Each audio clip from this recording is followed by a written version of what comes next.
நாம கட்டாயம் மோடி எதிர்க்க போறோம். மோடிக்கும் நாம் தமிழர் கட்சி பிள்ளைகளுக்கும் நடக்கக்கூடிய சண்டை, ஆரியத்திற்கும் தமிழகத்திற்கும் நடக்கக்கூடிய நேரடி போர்.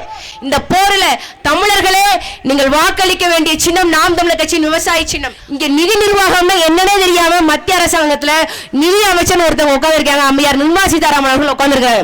இதை ஒழிக்கணும். அந்த அம்மாவை ஒழிச்சாதான் இந்திய நாட்டில் நம்ம யாராவது ஒருத்தர் மூச்சு விட்டு ஒழுங்கா உருப்படியா வாழ முடியும். மாற்று மொழியினர் உங்களுடன் வாழ்வதில் எங்களுக்கு எந்த பிரச்சனையும் இல்லை. தமிழ்நாட்டை ஆள்வது மட்டும்தான் தமிழர்களாக இருக்க வேண்டும் என்பதை எங்களோட கோரிக்கை. நாம் தமிழர் கட்சியோட சின்னம் வெற்றி சின்னம், விவசாய சின்னம். ஏன் நாம் தமிழர் கட்சியோட விவசாய சின்னத்தை வெற்றி சின்னம்னு சொல்றேன்னா, நாம் தமிழர் கட்சி இதுவரைக்கும் எந்த எம்எல்ஏ தேர்தலையும் வெற்றி பெறல, எம்பி தேர்தலையும் வெற்றி பெறல. வெற்றி சின்னம்னு ஏன் சொன்னோம் அப்படின்னா, இந்த 50 ஆண்டு கால திராவிட அரசியல் என்பது சாதி மதம் திரை கவர்ச்சி ஓட்டுக்கு துட்டு சாராயம் இதை வச்சு கட்டப்பட்டிருக்கு. அந்த 5 தூண்களை நாம் தமிழர் கட்சி வேட்பாளர்கள், நாம் தமிழர் கட்சி களப்பணியாளர்கள், பொறுப்பாளர்கள் அடிச்சு தூள் தூள நொறுக்கிறோம்.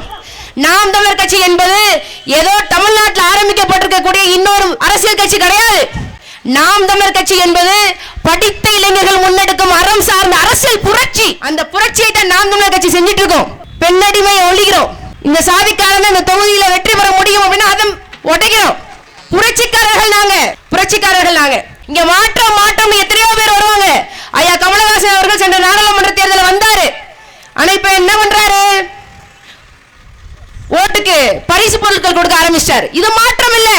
ஐயா கமலஹாசன் அவர்களே, நீங்கள் ஊழலை ஒழிக்க வேண்டும், லஞ்சத்தை ஒழிக்க வேண்டும் என்றால் அதற்கு ஓட்டுக்கு காசு கொடுப்பதை, பரிசு பொருட்கள் கொடுப்பதை தடுக்க வேண்டும். அதை விட்டுட்டு இந்த மாதிரிலாம் பண்ணக்கூடாது. அன்பார்ந்த உறவுகள், இந்த நாடு இவ்வளவு மோசமான நிலைமையில இருக்குன்னு அதுக்கு காரணம் ஊழல். ஊழலின் ஊற்றுக்கண் ஓட்டுக்கு காசு கொடுக்கிறது. இதை எல்லாருமே செய்யறாங்க. சிந்திச்சு பாருங்க.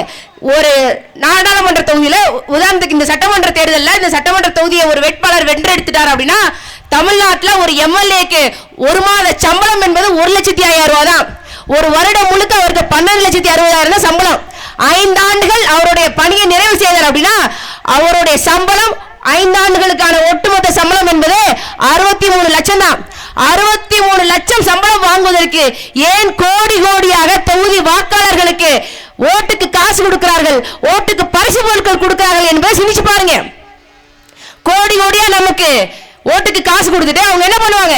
வெறும் 5 கோடி மட்டும் செலவழிச்சுட்டு ஒட்டுமொத்தமா இந்த தொகுதியோட நலன்களை வளங்களை கொள்ளையடிப்பார்கள். அதன் மூலம் அவர்கள் 500 கோடி 1000 கோடி சம்பாதிக்க போகிறார்கள். அதனால என்ன பண்ணும்? இந்த முறை சட்டமன்ற தேர்தலில் எந்தெந்த கட்சி தான் ஓட்டுக்கு காசு கொடுக்குதோ, ஓட்டுக்கு பரிசு பொருட்கள் கொடுக்குதோ அந்த கட்சியை நிராகரிச்சிருங்க.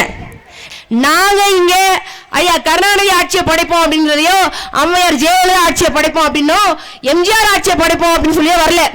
ஏன் நாங்க காமராஜர் ஆட்சியை கூட படைப்போம்னு சொல்லி வரல. காமராஜருக்கும் நாம் தமிழர் கட்சி பிள்ளைகளுக்கும் போட்டி.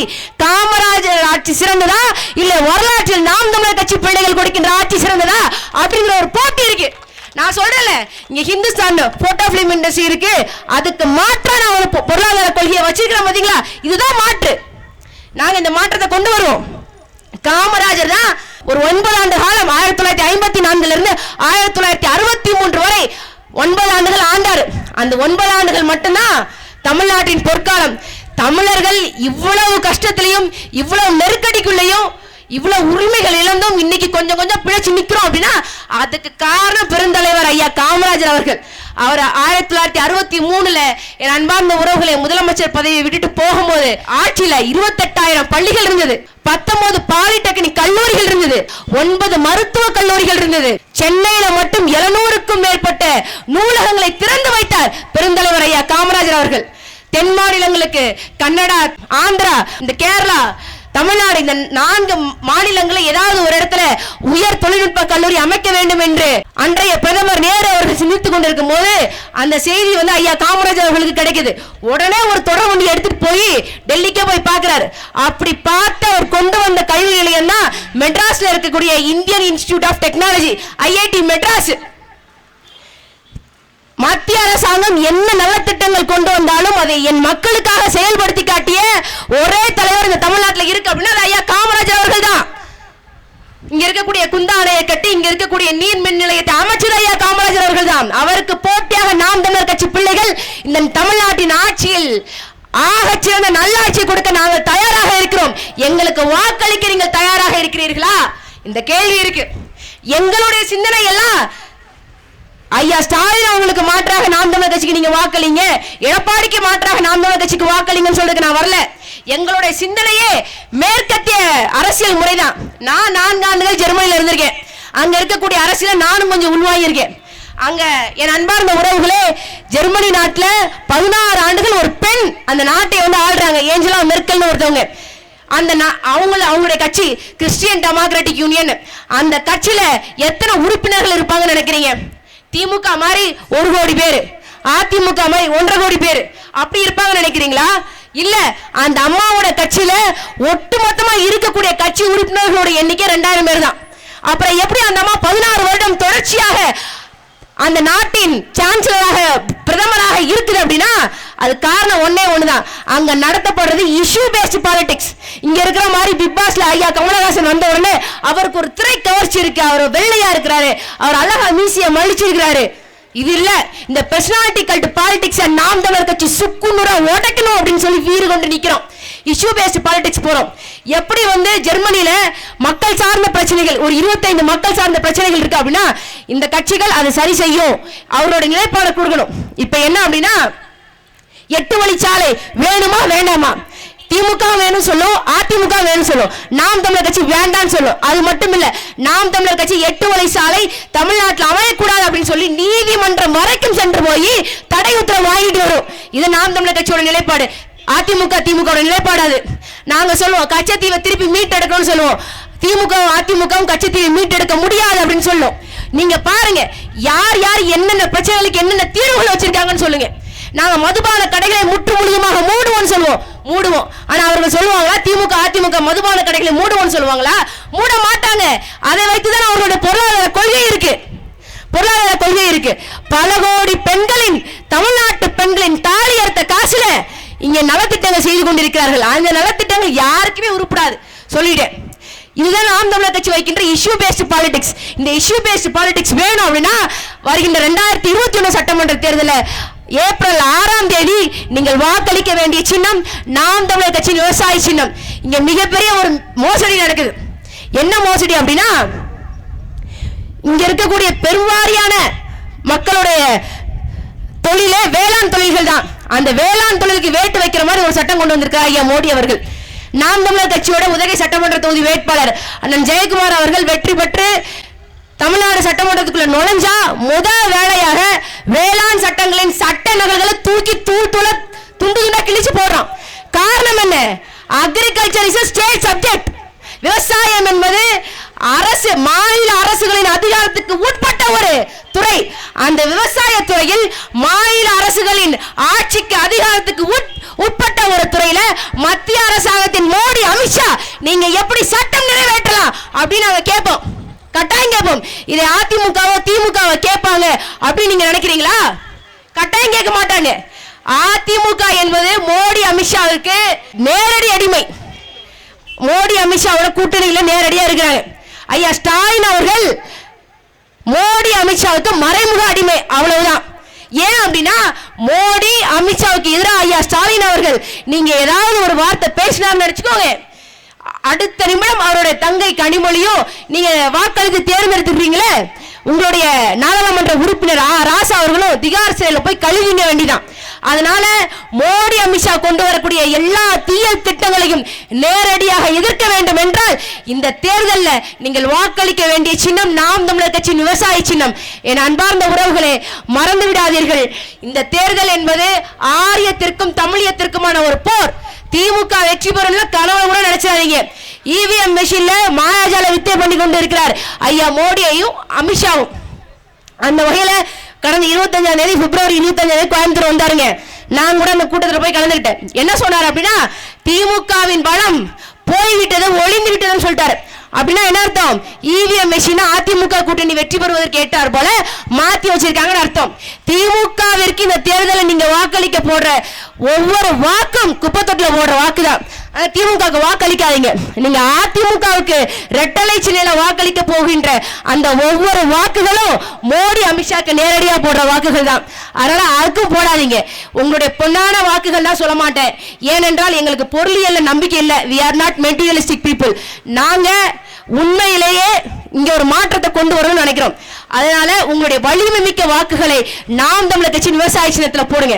இங்க நிதி நிர்வாகம் என்னன்னே தெரியாம மத்திய அரசாங்கத்துல நிதி அமைச்சர் ஒருத்தவங்க உட்கார்ந்துருக்காங்க. அம்மையார் நிர்மலா சீதாராமன் அவர்கள் உட்கார்ந்துருக்காங்க. இதை ஒழிக்கணும். அந்த அம்மாவை ஒழிச்சாதான் இந்திய நாட்டில் நம்ம யாராவது ஒருத்தர் வந்து மூச்சு விட்டு ஒழுங்கா உருப்படியா வாழ முடியும். சிந்திச்சு பாருங்க. இந்த பெட்ரோல் விலைய ஒவ்வொரு நாளும் தனிப்பெரும் முதலாளிகள் தீர்மானிச்சிட்டு இருக்கிறாங்க. இன்னைக்கு பெட்ரோல் விலை 93 ரூபாய்.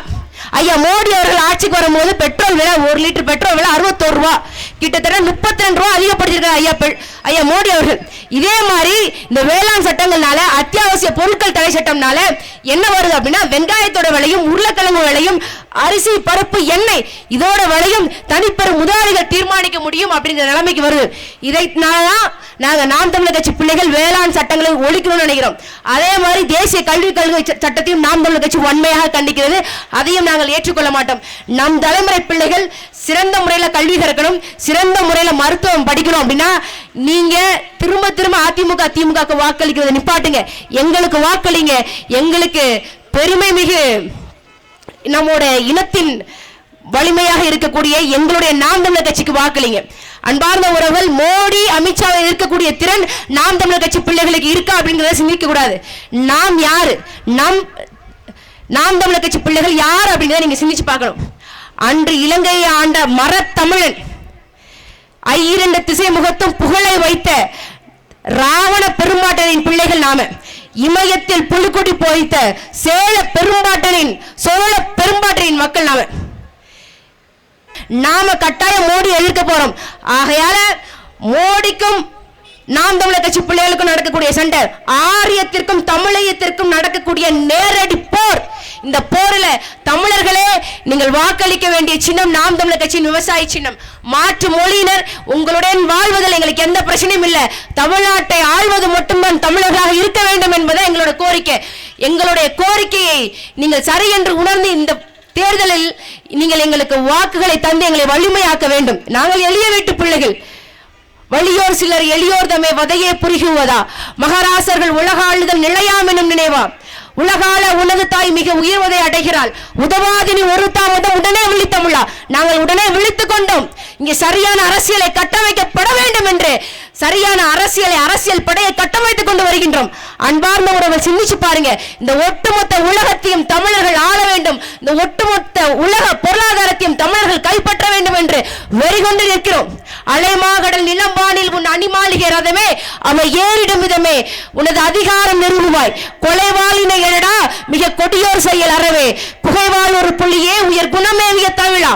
கொலைவாளினை எடுக்க வேண்டாம். உங்க சுட்டு விரல் காட்டுகின்ற அந்த ஒற்றைமை நாம் தமிழர் கட்சி விவசாய சின்னத்திற்காக இருக்கட்டும். என் அன்பார்ந்த உறவுகளே, இந்த வருகின்ற 2021 சட்டமன்ற தேர்தலில் நீங்கள் ஆதரவளிக்க வேண்டிய வேட்பாளர் நாம் தமிழர் கட்சியின் வெற்றி வேட்பாளர் அண்ணன் ஜெயக்குமார் அவர்கள். ஏற்கனவே இதே உதகை ஊராட்சி தேர்தலில் மாவட்ட கவுன்சிலுக்கு போட்டிட்டு 1600 வாக்குகள் பெற்றிருக்கிறார். 1600 வாக்குகளும் காசு கொடுக்கல, மதுபானம் கொடுக்கல, வாக்குக்கு பிரியாணி கொடுக்கல, நேர்மையாக பெற்ற வாக்குகள்.